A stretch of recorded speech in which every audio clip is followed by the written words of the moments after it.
حد تک آپ رن آف دا ریور ڈیمز بنا سکتے ہیں، لیکن اس کے علاوہ آپ ایک قطرہ استعمال نہیں کر سکتے۔ مجھے اجازت دیں گے، میں I am sorry to interrupt you, it's very beautiful, آپ نے ہسٹری اس کی ساری دے دی، but the present issue is hegemonic designs of India, اس پہ آپ 1.5 سے 2 منٹ ہمیں بات کر لیں، کیونکہ آپ دیکھ رہے ہیں 12:30 بج رہے ہیں، آفٹر 10 منٹس نہیں، میں روک نہیں رہا ان کو، آپ ہاؤس کا سینس لے لیجئے۔ نہیں، وی may continue when the new session is called،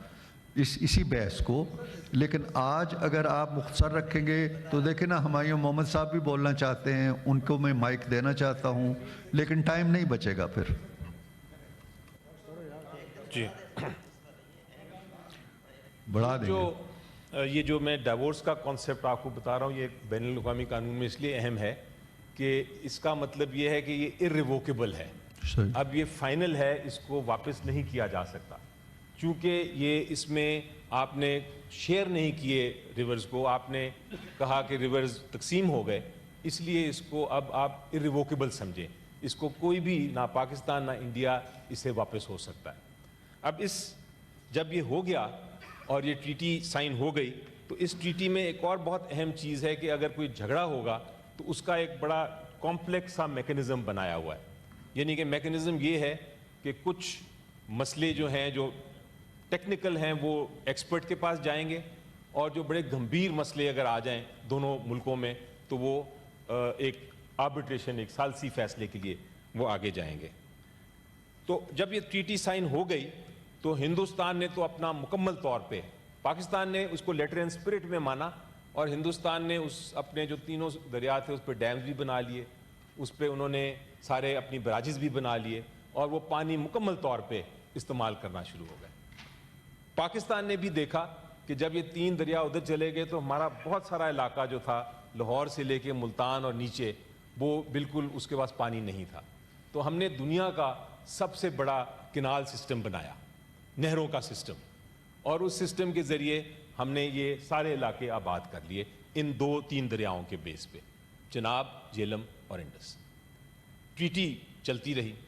لیکن ہندوستان دیکھتا رہا کہ پہلے ہم تینوں لے لیں اپنے دریا، اور اس کے بعد ان کی جو لالچی نظریں تھیں وہ ہمارے اس پہ پڑنا شروع ہو گئیں۔ اب ٹریٹی کو اگر آپ دیکھیں تو ہندوستان نے یہ کیا سر کہ انہوں نے سوچا کہ ہم اس کو توڑ تو سکتے نہیں ہیں، کیونکہ اس میں 12 نمبر شک ہے، ایک آرٹیکل ہے 12(4). آرٹیکل 12(4) بڑے واضح طور پہ کہتا ہے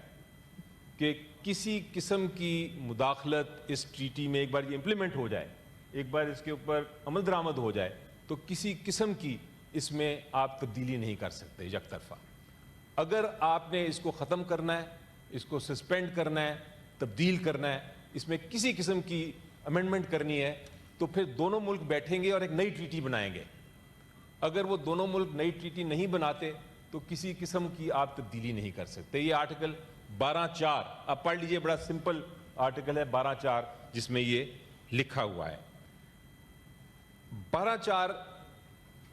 جب ایک لکھ دیا جائے تو ہندوستان کا یہ کہنا کہ ہم اس کو معطل کر دیتے ہیں، یا اس کو فی الحال کے لیے ہم سسپینڈ کر دیتے ہیں، انہوں نے لفظ استعمال کیا ابینس، ہولڈ ان ابینس، تو یہ جو ان کا کہنا ہے یہ سراسر اس ٹریٹی کی خلاف ورزی ہے، اور ان کے یہ کہنے سے 4 چیزیں ثابت ہو جاتی ہیں۔ ایک کہ ہندوستان پہ کسی قسم کا اعتماد نہیں کیا جا سکتا، ہندوستان نے یہ بھی ثابت کر دیا کہ وہ اگر کوئی معاہدہ کرتا ہے تو اس کی وہ خلاف ورزی کر سکتا ہے۔ ہندوستان پہ یہ بھی ایک اس سے الزام سامنے آ جاتا ہے اور صاف ہو جاتا ہے، اور وہ یہ کہ ان کو بین الاقوامی قانون کا بھی کوئی دار اور فکر نہیں، اور نمبر 4 ان کو پتہ ہے کہ اگر یہ کریں گے، پانی کو موڑیں گے تو پاکستان کے لوگوں کو نقصان ہوگا، تو ان کو انسانی جان کا بھی کوئی فکر نہیں۔ اب یہ کیوں نہیں کر سکتے؟ ایک تو میں نے بتایا آرٹیکل 12(4) کے تحت، دوسرا جس طرح میں نے کہا کہ یہ ڈائیورس ہے، چونکہ انہوں نے استعمال کر لیے ہوئے ہیں تینوں جو ریورز ہیں، اور انہوں نے اس پہ لے لیا ہے پانی، اب اس کو ریورس نہیں کر سکتے، وہ اس پہ عمل درآمد ہو چکا ہے، اگر اس ٹریٹی کو انہوں نے ختم کرنا ہے یا اس کو وینس میں کرنا ہے تو پھر اپنے ڈیم توڑیں, اپنے براجز توڑیں, پانی سارا کھولیں اور از سر نو اس کو واپس شروع کریں.